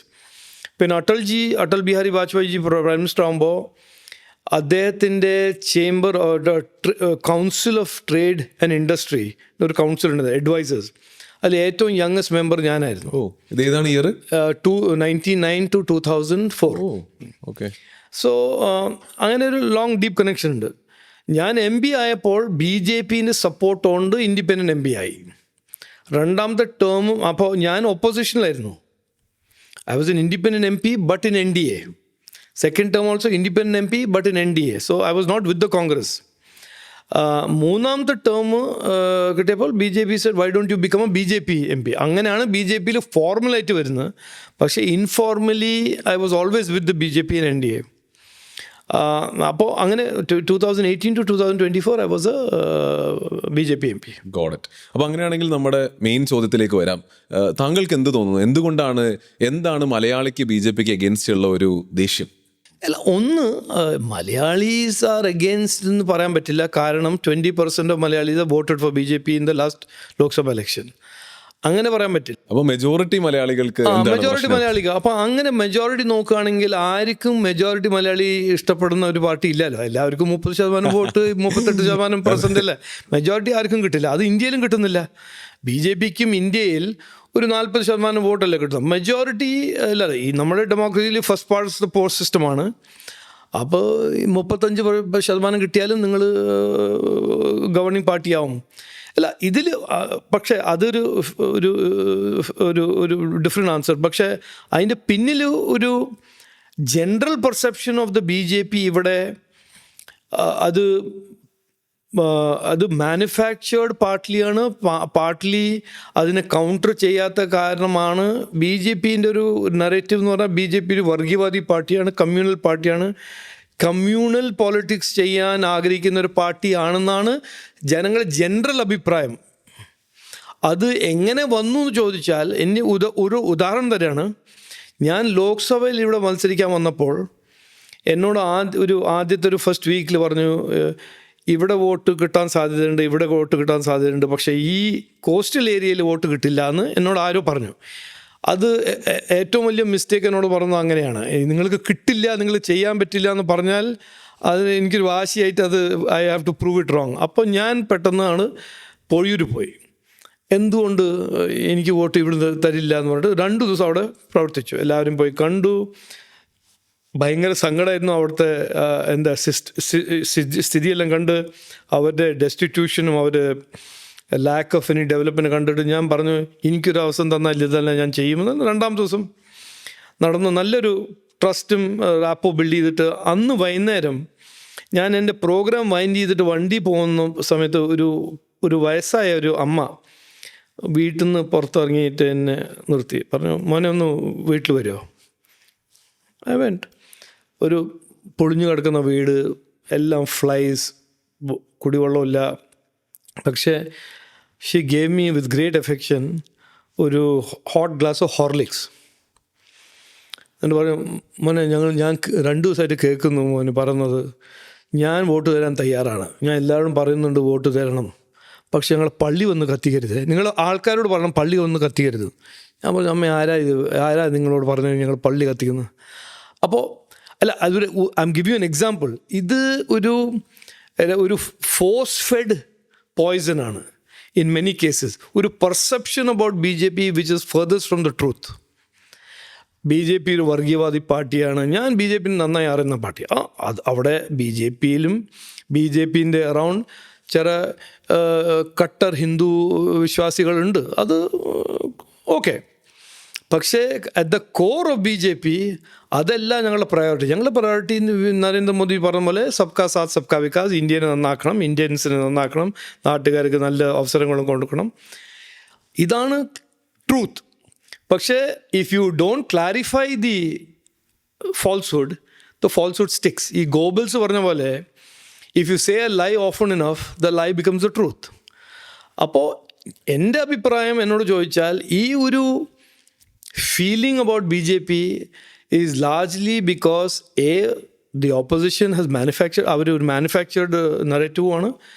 അതിനെ കൗണ്ടർ ചെയ്യാൻ നമ്മൾ സക്സസ്ഫുൾ ആയിട്ട് കൗണ്ടർ ചെയ്തിട്ടില്ല എന്നാണ് എൻ്റെ ഒരു പേഴ്സണൽ അഭിപ്രായം. ഞാൻ എപ്പോഴും ഒരു പോഡ്കാസ്റ്റിൽ നിങ്ങളെപ്പോലെയുള്ള വളരെ എമിനന്റ് പേഴ്സണാലിറ്റീസിന് മുന്നിലിരിക്കുന്നത് വളരെ ഒരു ക്യൂരിയസ് സ്റ്റുഡന്റ് ആയിട്ടാണ്.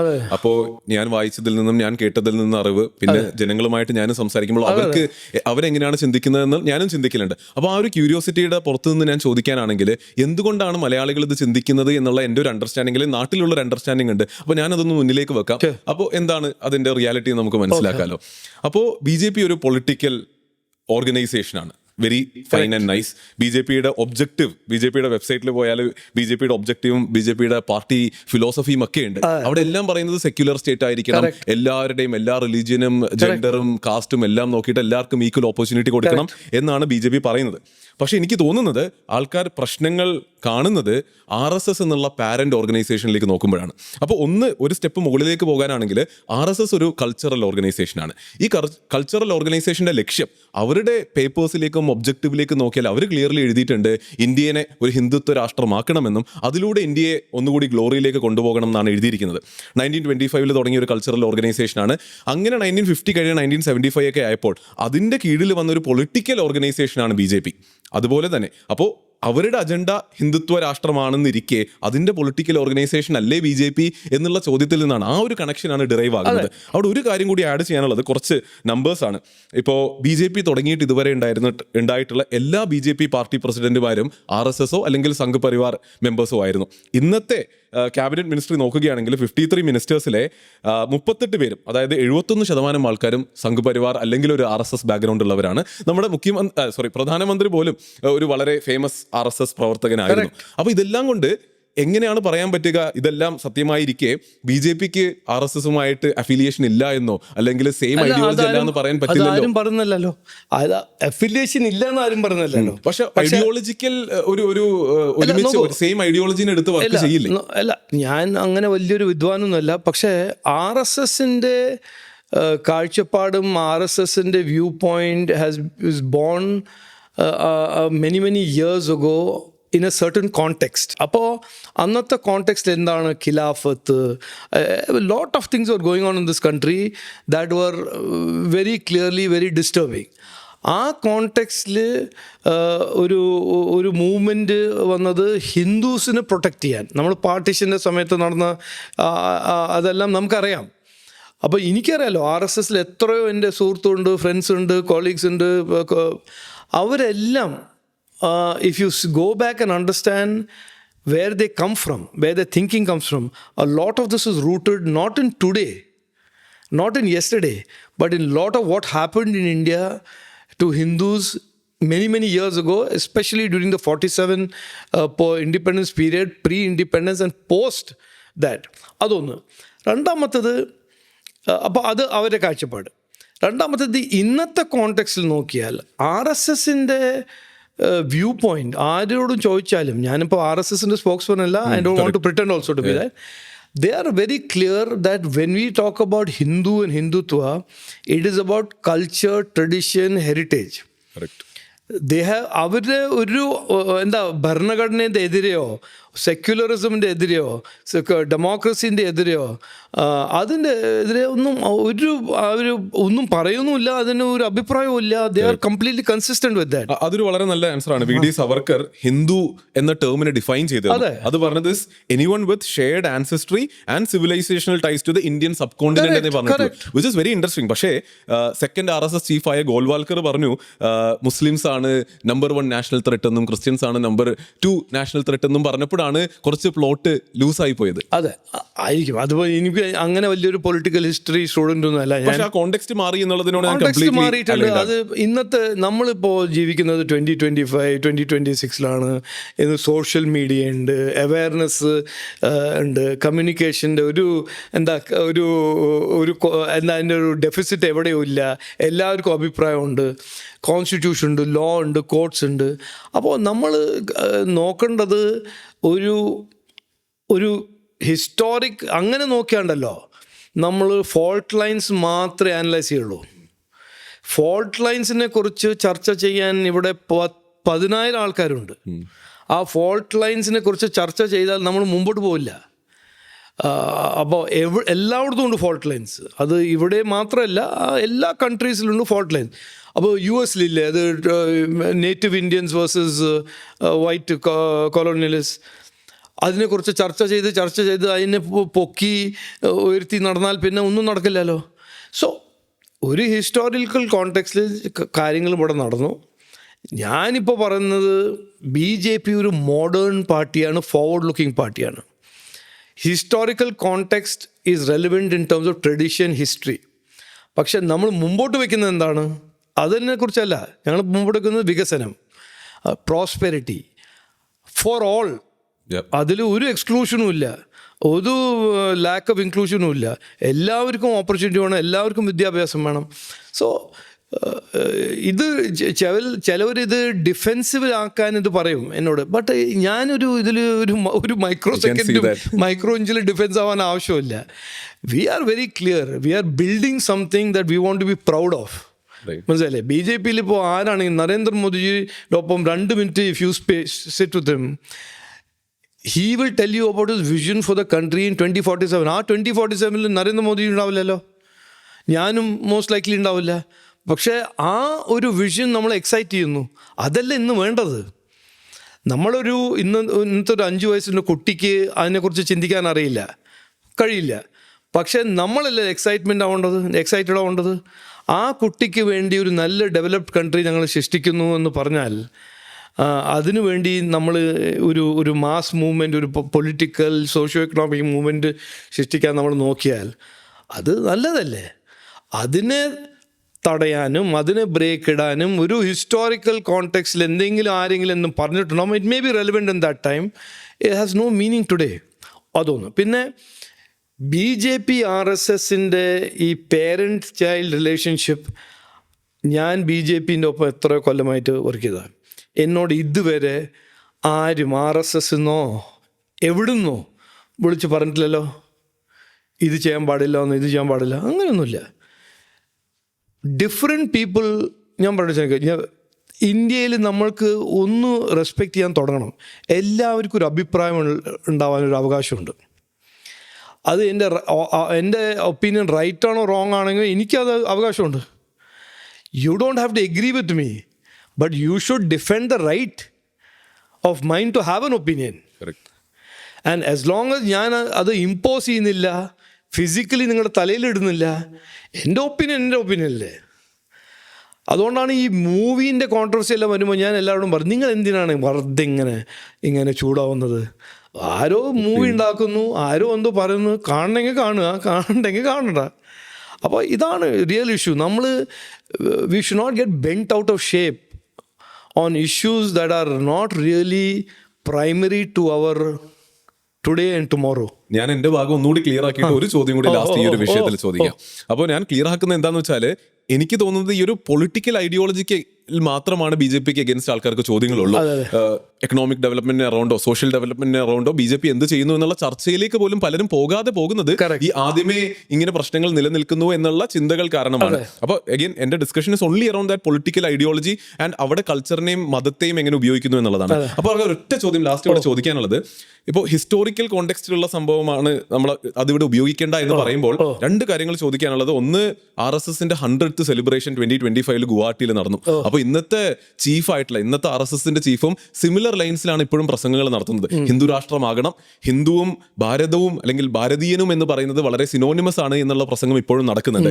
എന്നാലും for a moment let's assume RSSും BJPയും കുറച്ച് ഡിസ്റ്റന്റ് ആണ് എന്ന് അസ്യൂം ചെയ്താൽ പോലും last question is historic context മാറ്റി വെച്ചാലും റീസെന്റ് ഇവന്റ്സിലേക്ക് നോക്കിയാൽ പോലും 2024 ലോക്സഭാ ഇലക്ഷൻസിൽ എനിക്കറിയില്ല നരേന്ദ്രമോദിയുടെ അടുത്ത് നിന്ന് അത് സ്ലിപ്പായി പോയതാണോ എന്ന് അറിയില്ല, മുസ്ലിംസിനെ ഇൻഫിൽട്രേറ്റേഴ്സ് എന്ന് വിളിക്കുന്ന ഒരു പ്രസംഗം ഉണ്ടായിരുന്നു. ഇറ്റ് വെന്റ് വൈറൽ, വളരെയധികം ചർച്ചകൾ നടന്നിട്ടുള്ളതാണ്. അതിനുശേഷം ഈ അടുത്ത് നടന്നിട്ടുള്ള പല റീസെന്റ് ആയിട്ടുള്ള ഹിസ്റ്റോറിക്കൽ കോണ്ടെക്സ്റ്റ് അല്ല, റീസെന്റ് ആയിട്ടുള്ള പല ഇവന്റ്സ് നോക്കുകയാണെങ്കിൽ സിറ്റിസൺഷിപ്പ് അമെൻമെന്റ് ആക്ടിൽ നിന്ന് മുസ്ലിംസിനെ മാറ്റിയതാകാം, അല്ലെങ്കിൽ യൂണിവേഴ്സൽ കോഡ് ഓഫ് കോണ്ടക്ട് വരുന്നതിനെ പറ്റിയാകാം. അങ്ങനെ കുറേയധികം റീസെന്റ് ആയിട്ടുള്ള നിയമങ്ങളിൽ നിന്ന്, അതുപോലെ ഈ ന്യൂനപക്ഷങ്ങൾ നേരിടുന്ന പ്രശ്നങ്ങൾ നടക്കുമ്പോൾ, പബ്ലിക് ലിഞ്ചിങ്ങും പ്രശ്നങ്ങളും നടക്കുമ്പോൾ BJP സൈലന്റ് ആയിരിക്കുന്നതുമൊക്കെ ഒരു സിഗ്നൽ അല്ലേ? ഹിസ്റ്റോറിക് കോണ്ടെക്സ്റ്റ് അല്ല എങ്കിലും ഇന്നത്തെ റെലവൻസിൽ ഒരു സിഗ്നൽ അല്ലേ? അല്ല, അതാണ് ഞാൻ പറഞ്ഞത്.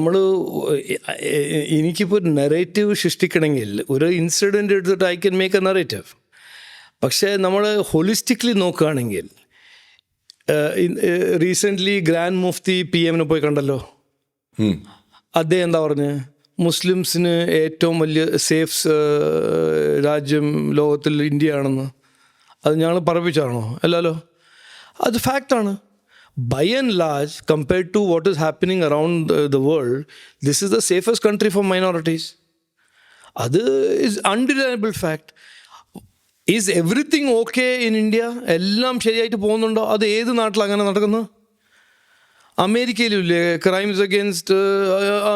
എല്ലാ ദിവസവും കേൾക്കുന്നുണ്ടല്ലോ ജൂസിൻ്റെ അഗേൻസ്റ്റ് ക്രൈംസും ബ്ലാക്സിൻ്റെ അഗേൻസ്റ്റ് ക്രൈംസും. അത് ചെയ്യുന്നവർ ഡു ദേ ഡിഫൈൻ അമേരിക്ക? അല്ല, വട്ടുള്ള ആൾക്കാർ എല്ലാ ഡെമോക്രസിയിലുണ്ടെന്ന്. അപ്പോൾ നമ്മൾ ആ ഒരു വട്ടിനെടുത്തിട്ട് ഇന്ത്യ മൊത്തം അതിനെ ടാർണിഷ് ചെയ്യേണ്ട, ആ സ്റ്റാൻഡേർഡ് ആക്കേണ്ട ആവശ്യമില്ല. ഞങ്ങളുടെ പൊസിഷൻ എന്താണെന്ന് ചോദിച്ചാൽ ഞങ്ങളുടെ പൊസിഷൻ ഇതാണ്. ഞങ്ങൾ പറയുന്നു എല്ലാവരോടൊപ്പം എല്ലാവർക്കും വേണ്ടി. ഭരണഘടനയാണ് ഞങ്ങളുടെ guiding book.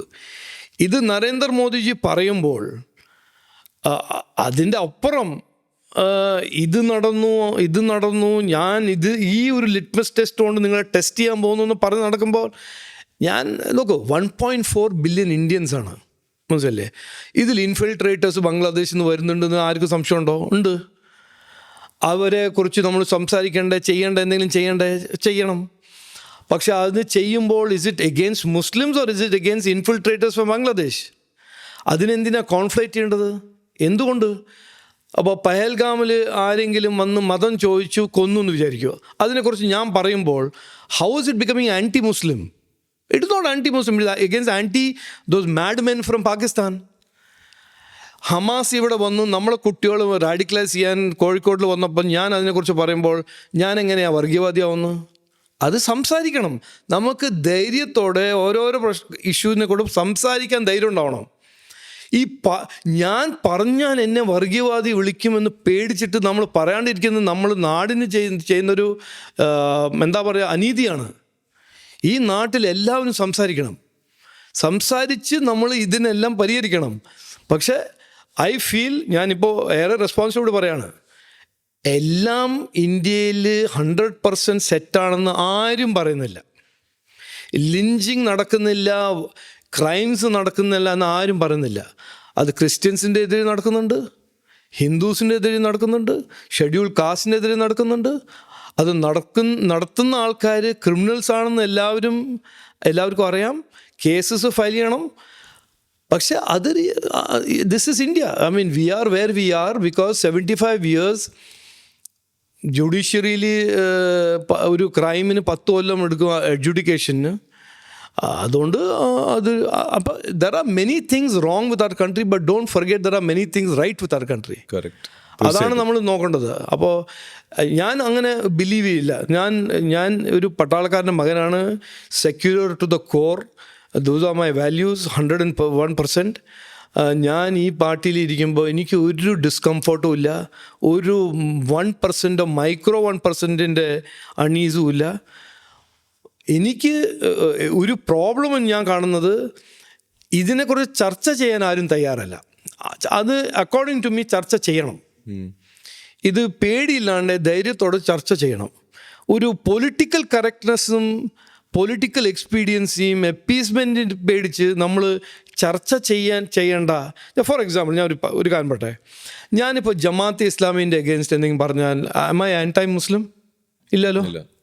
If some Christian person shoots up some Jews in the USA and I condemn, ഞാൻ അയാളെ കണ്ടം ചെയ്യുമ്പോൾ ഞാൻ ആൻറ്റി ക്രിസ്ത്യൻ ആണോ? ഇല്ലല്ലോ. അപ്പോൾ അങ്ങനെ നമ്മൾ നോക്കിയാൽ മതി. അങ്ങനെ ലിഞ്ചിങ് നടക്കുന്നുണ്ട് ബിക്കോസ് സംബഡി ഈസ് മുസ്ലിം. അത് നമ്മൾ നോർമലൈസ് ചെയ്യാൻ നോക്കുന്നു, ആ നറേറ്റീവിനെ സെറ്റ് ചെയ്യാൻ നോക്കുന്നു. അങ്ങനെയൊന്നുമല്ല. അവിടെ 2 ക്രിമിനൽ ഗ്രൂപ്പ് ആരോ കൗസിനെ സ്മഗിൾ ചെയ്യുന്നു. അവിടെ ചില വിജിലാൻറ്റേഴ്സ് ഉണ്ട്, ലോ വയലേറ്റ് ചെയ്യുന്ന വിജിലാൻറ്റേഴ്സ് ഉണ്ട്. അവരെന്ത് ചെയ്യുന്നു? അവിടുത്തെ പോലീസ് ഒന്നും ചെയ്യുന്നില്ല. ആ സ്റ്റേറ്റിൻ്റെ പ്രോബ്ലം അല്ലേ അത്. അതെന്തിനാണ് നമ്മൾ തലയിലെടുക്കുന്നു? ഞാൻ എപ്പോഴും പറയും, ഫോർ എക്സാമ്പിൾ ക്രിസ്ത്യൻ മിഷണറീസിന് അവർ കുറേ അനുഭവിക്കുന്നുണ്ട് sufferings. But lot of it is because lack of knowledge and understanding. കൺവേർഷൻ്റെ പേടിയുണ്ട്.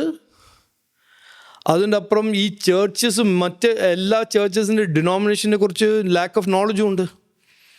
അപ്പോൾ ഞാൻ എപ്പോഴും പറയും, നോക്കൂ, I cannot as BJP state president or a leader in Keralam take the responsibility for 1.4 billion Indians or 80% Hindus who are amongst Indians or Indians, Hindus and Christians. അത് നമുക്ക് ആർക്കും കൊടുക്കാൻ പറ്റില്ല, പ്രൈം മിനിസ്റ്ററിന് കൊടുക്കാൻ പറ്റില്ല. മനസ്സിലായില്ലേ? അത് നമ്മൾ ഒരുമിച്ച് മുമ്പോട്ട് പോവുക. Don't create divisions amongst ourselves based on some imaginary issues ആണ് എൻ്റെ അഭിപ്രായം. അതാണ് എൻ്റെ രീതിയും എൻ്റെ ഒരു advisory to myself. Beautiful. Thank you for being such a good sport. നല്ല രീതിയിൽ ഇരുന്നിട്ട് തുറന്ന ചർച്ചയ്ക്ക് ഞാൻ എന്തിനും ചർച്ച ചെയ്യാൻ തയ്യാറാണ്. Very nice. അപ്പോൾ ഇവിടെ ഒരു കാര്യം എനിക്ക് അഗ്രി ചെയ്യാനുള്ളത്, ഐ അഗ്രി, വളരെ റെയർ കേസസ് അവിടെയും ഇവിടെയും പല സ്ഥലങ്ങളിലും പല ആൾക്കാർ പല കോണ്ടെക്സ്റ്റിൽ ഇന്നും ചെയ്യുന്നുണ്ടാകും. അതെല്ലാം ഒരു സ്ഥലത്തേക്ക് അട്രിബ്യൂട്ട് ചെയ്യുന്നത് ചിലപ്പോൾ ശരിയല്ല എന്നുള്ളതിനോട് അഗ്രി ചെയ്യാൻ പറ്റും. പക്ഷേ സംഘടിതമായ രീതിയിൽ ഒരു പാർട്ടി അതിനോട് ഓക്കെ ആവുകയും അല്ലെങ്കിൽ അങ്ങനെ കാര്യങ്ങൾ നടക്കുമ്പോൾ അതിനോട് ഒന്നും മിണ്ടാതിരിക്കുകയും ചെയ്യുന്ന സ്ഥലത്താണെന്ന് തോന്നുന്നു എനിക്ക് പ്രശ്നങ്ങൾ. ഞാൻ ചെയ്യില്ല, ഞങ്ങളുടെ പാർട്ടി ചെയ്യില്ല. BJP കേരളത്തിനെ കുറിച്ച് ഞാൻ 100% പറയാൻ BJP നോർത്തും BJP സൗത്തും അല്ലെങ്കിൽ BJP കേരളം അങ്ങനെ ഒരു വ്യത്യാസം ഉണ്ടോ ശരിക്കും? അല്ല അവിടുത്തെ ആരാണ് പേഴ്സണാലിറ്റി, എനിക്കൊന്നും പറയാൻ പറ്റില്ലല്ലോ. അങ്ങനെ ഒരു ബ്രോഡ് ഗൈഡ് ലൈൻ ഒന്നുമില്ലല്ലോ. എല്ലാവരും പേഴ്സണലാണ്, എല്ലാവരും പേഴ്സണൽ പെരുമാറ്റമുണ്ട്, പേഴ്സണൽ ലൈക്സ് ആൻഡ് ഡിസ്ലൈക്സ് ഉണ്ട്, പ്രജുഡ്യൂസസ് ഉണ്ട്. അതുണ്ടാവുമല്ലോ. അതിപ്പോൾ മുസ്ലിം കമ്മ്യൂണിറ്റിയിലുണ്ടാവും, ഹിന്ദു കമ്മ്യൂണിറ്റിയിലുണ്ടാവും, ക്രിസ്ത്യൻ കമ്മ്യൂണിറ്റിയിലുണ്ടാവും. അത് നോർമലാണ്. അതുപോലെ ഒരു പൊളിറ്റിക്കൽ പാർട്ടിയുടെ അകത്തും ഉണ്ടാകാം. I can only certify myself. ഞാൻ വേറെ ആരും സർട്ടിഫൈ ചെയ്യാൻ എനിക്ക് കഴിയില്ല. എനിക്ക് സർട്ടിഫൈ ചെയ്യാൻ PM-നെ സർട്ടിഫൈ ചെയ്യാം, എൻ്റെ ഹോം മിനിസ്റ്ററിനെ സർട്ടിഫൈ ചെയ്യാം. That they are absolutely great Indians who love every Indian. Amazing. എനിക്ക് തോന്നുന്നില്ല എത്ര തുറന്ന രീതിയിൽ ഒരു BJP സ്റ്റേറ്റ് പ്രസിഡന്റുമായിട്ട് നമുക്ക് ഈ ഒരു വിഷയത്തിൽ ചർച്ച ചെയ്യാൻ ഇതുവരെ പറ്റിയിട്ടുണ്ടെന്ന് തോന്നുന്നില്ല. I am sure Kerala audience തീർച്ചയായിട്ടും. അപ്പൊ അഗൈൻ സമയപരിമിതികൾ ഉണ്ടെന്ന് എനിക്കറിയാം. വേറൊരു ദിവസം നമുക്ക് പറ്റിയാൽ ഈ പറയുന്ന എല്ലാ വിഷയത്തിലും കുറെ അധികം ചർച്ചകൾ നടത്താൻ പറ്റും. തീർച്ചയായിട്ടും. അങ്ങനെയാണെങ്കിൽ ഏറ്റവും അവസാനമായിട്ട് നമുക്ക് കേരളത്തിന്റെ വിഷയത്തിലേക്ക് വരാം. കേരളത്തിൽ ഇന്ന് എന്തൊക്കെയാണ് പ്രശ്നങ്ങൾ നിലനിൽക്കുന്നത്, ഏറ്റവും മുഴച്ചു നിൽക്കുന്ന പ്രശ്നങ്ങൾ എന്താണ്, അതുപോലെ തന്നെ മുന്നിലേക്ക് കാണുന്ന സ്വപ്നം എന്താണ്? അഗെയിൻ ഒരു ടെക്നോക്രാറ്റ് എന്ന നിലയിൽ AI വരുന്നുണ്ട്. AI തീർച്ചയായിട്ടും എക്കണോമിക്ക് ഒരു ത്രെറ്റാണെന്നാണ് ഞാൻ വിശ്വസിക്കുന്നത്. അപ്പോൾ അതുമെല്ലാം അങ്ങനെയുള്ള കുറച്ച് കാര്യങ്ങൾ ചർച്ച ചെയ്യണമെന്ന് എനിക്കുണ്ട്. അല്ല നോക്കൂ, ഒന്ന് എനിക്ക് എൻ്റെ ഒരു സ്വപ്നം എന്ന് പറഞ്ഞാൽ അത് സ്വപ്നം മാത്രമല്ല, ഒരു വാശി ആണ്. എനിക്ക് നാടിനെ നന്നാക്കണം. നമ്മളൊരു ഡിപ്പെൻഡൻറ്റ്, വൾണറബിൾ, വീക്ക് സ്റ്റേറ്റ് ആയിട്ട് മാറി. അതല്ല നമുക്ക് വേണ്ടത്. നമ്മളെ കുട്ടികളെ എക്സ്പോർട്ട് ചെയ്യേണ്ട സ്റ്റേറ്റ് ആവാൻ പാടില്ല. നോക്കൂ, ഇന്നത്തെ ലോകത്തിൽ നിക്ഷേപം വരുന്നത് ടാലൻ്റ് ഉള്ള സംസ്ഥാനത്തിലേക്കായിരിക്കും, ടാലൻ്റ് ഉള്ള രാജ്യത്തിലാണ്. അപ്പോൾ investment goes to where talent is, talent goes to where the opportunities are. ഇതാണ് formula for any public servant, any government, any head of government. ഇതാണ് എക്കണോമിക് ഫോർമുല. നമ്മുടെ നാട്ടിൽ നിക്ഷേപം വരുന്നില്ല. ടാലൻറ്റ് നമ്മളുടെ നാട്ടിൽ നിന്ന് അവസരം തേടി പുറത്തു പോകുന്നു. ആ ടാലൻറ്റ് ഹൈദരാബാദിലാണ്, സിംഗപ്പൂരിലാണ്, മലേഷ്യയിലാണ്, ദുബായിലാണ്, മറ്റു വേറെ രാജ്യത്തിലാണ്. നമ്മളുടെ ടാലൻറ്റ് ഈ നാട്ടിൽ നിന്ന് പോയാൽ എന്ത് കസരത്ത് ചെയ്താലും ഇക്കണോമിക് ആക്ടിവിറ്റി ഇവിടെ ഉണ്ടാവില്ല. ഇതാണ് ഫാക്റ്റ്. അപ്പോൾ ടാലൻറ്റിനെ നർച്ചർ ചെയ്യണം. നമ്മുടെ വിദ്യാഭ്യാസ മേഖലയിൽ നല്ല റിഫോംസ് കൊണ്ടുവരണം. നല്ല സ്കൂളുകളെ മോഡേൺ ആക്കണം. സ്കൂളിൽ വൊക്കേഷണൽ ട്രെയിനിങ്ങും സ്കില്ലിങ് കൊണ്ടുവരണം.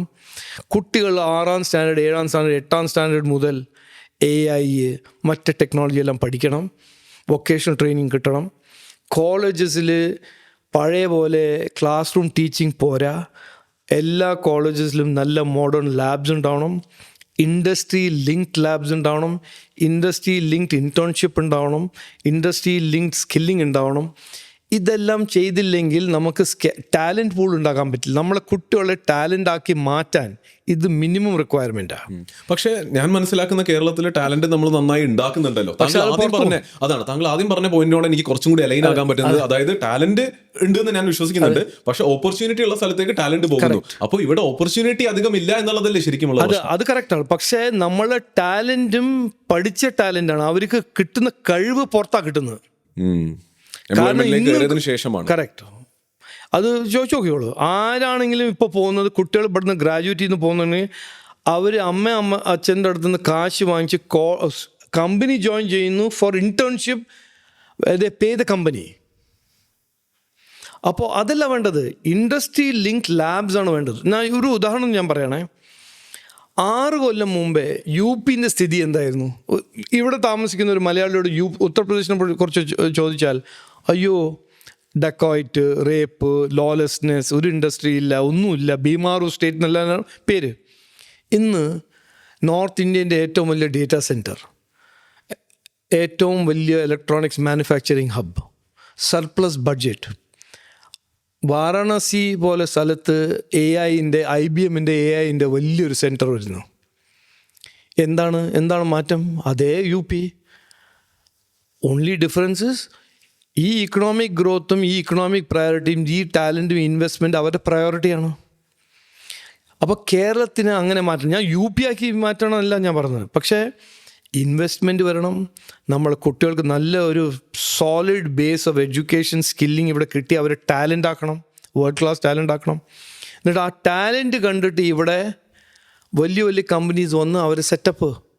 ഇവിടുന്ന് 500 കിലോമീറ്റർ ദൂരം ബാംഗ്ലൂർ, 600 കിലോമീറ്റർ ദൂരം ബാംഗ്ലൂർ ഞാൻ സാങ്ഷൻ ചെയ്ത ആപ്പിളിൻ്റെ ഏറ്റവും വലിയ ഫാക്ടറി വരുന്നത്. 2021 നമ്മൾ 85% മൊബൈൽ ഫോൺസ് ഇമ്പോർട്ട് ചെയ്യുന്ന കൺട്രിയാണ്. ഇന്ന് we are importing 0.something and exporting $20 billion a year.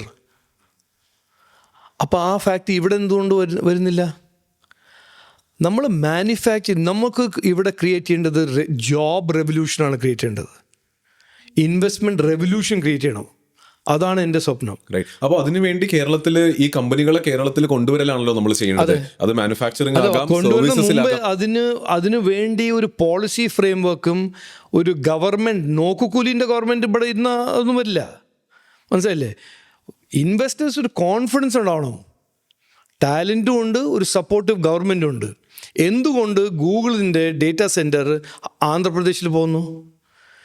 എന്തുകൊണ്ട് മൈക്രോണിൻ്റെ സെമി കണ്ടക്ടർ ഫാബ്, ഞാൻ സാങ്ഷൻ ചെയ്യുന്ന ഫാബ്, ഗുജറാത്ത് പോകുന്നു? കാരണം അവിടുത്തെ ലോക്കൽ സ്റ്റേറ്റ് ഗവൺമെൻറ് അവർക്ക് സബ്സിഡി കൊടുക്കുന്നു. tax subsidy, land subsidy, electricity subsidy, water subsidy and capital expenditure subsidy.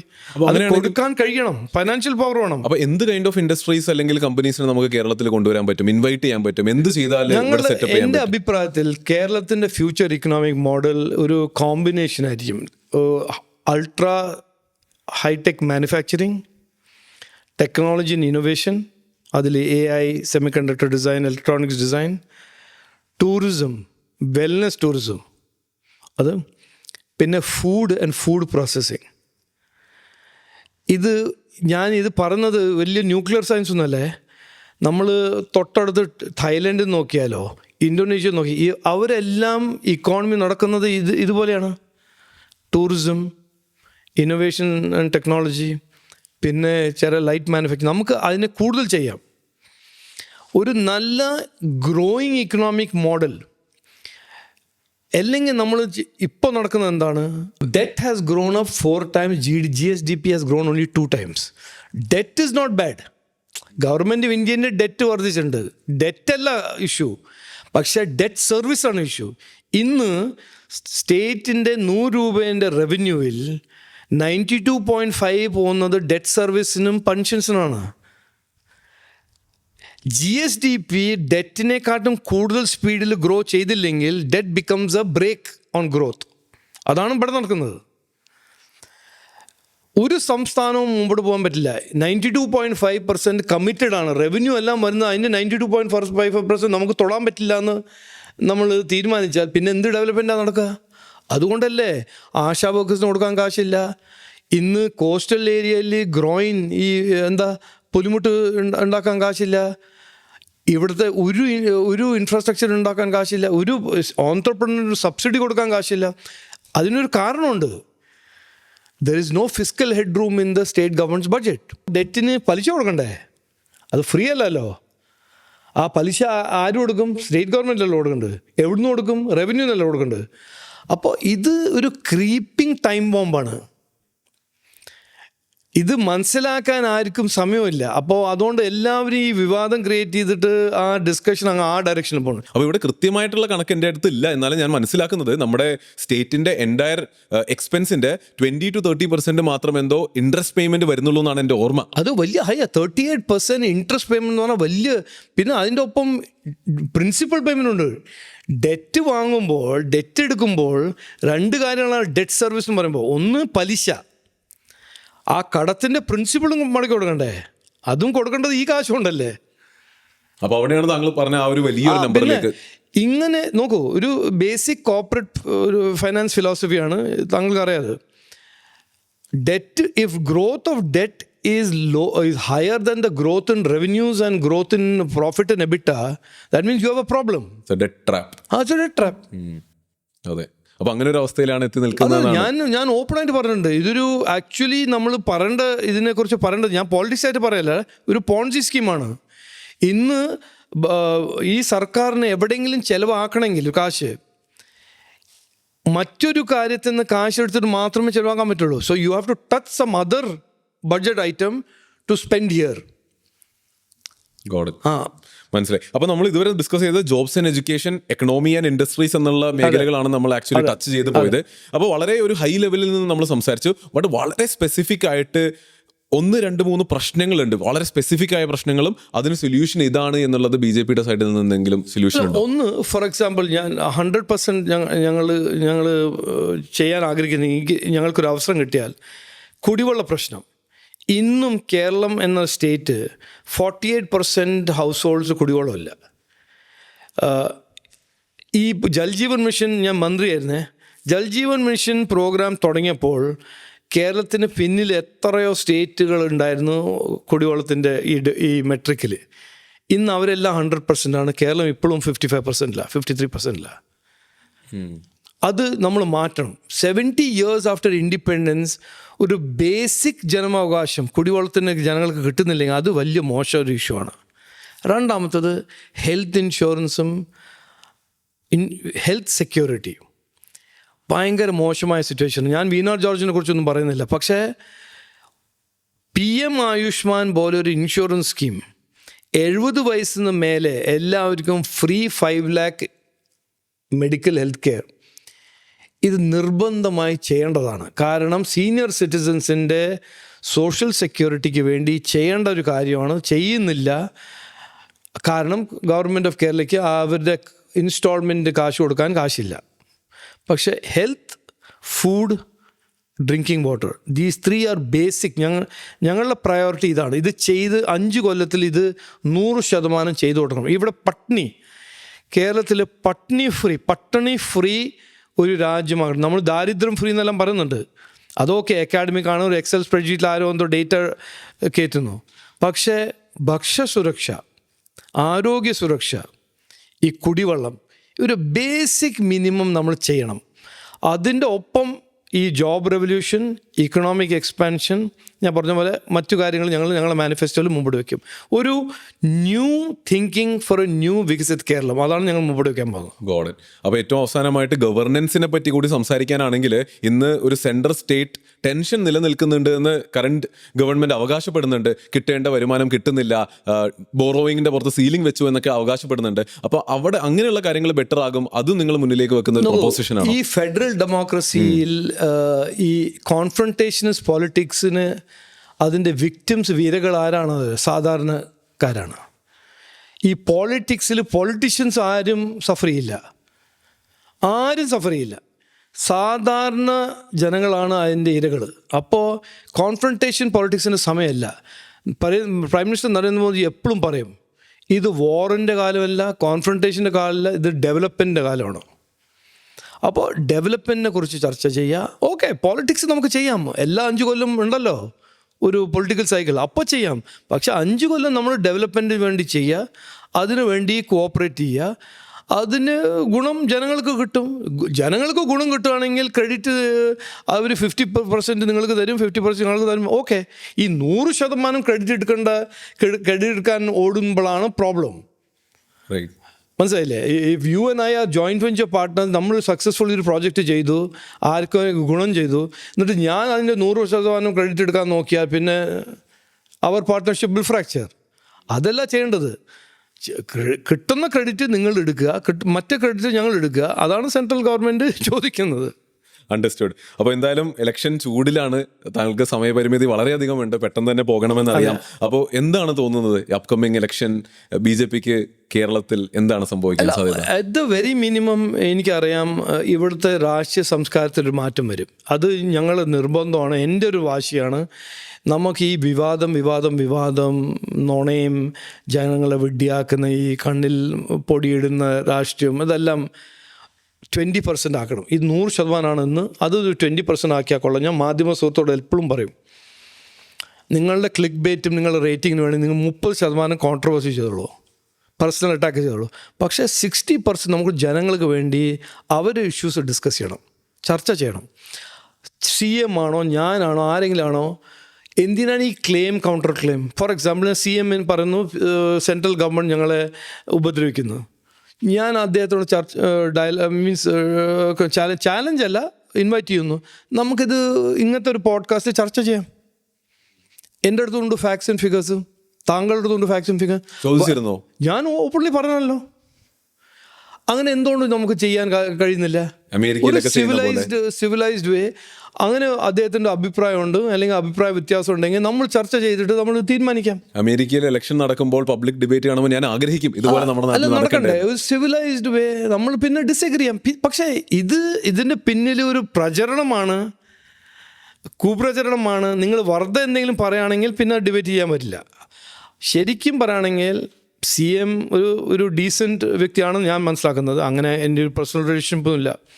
പക്ഷേ ഇങ്ങനത്തെ ഓരോരോ കാര്യങ്ങൾ, ഇക്കണോമിക് മാനേജ്മെൻറ്റ്, നമ്മുടെ നാടിൻ്റെ ഇക്കണോമിക് ഫ്യൂച്ചറിനെ കുറിച്ച് ചർച്ച ചെയ്യാൻ നമ്മൾക്ക് എല്ലാവർക്കും കഴിയണം.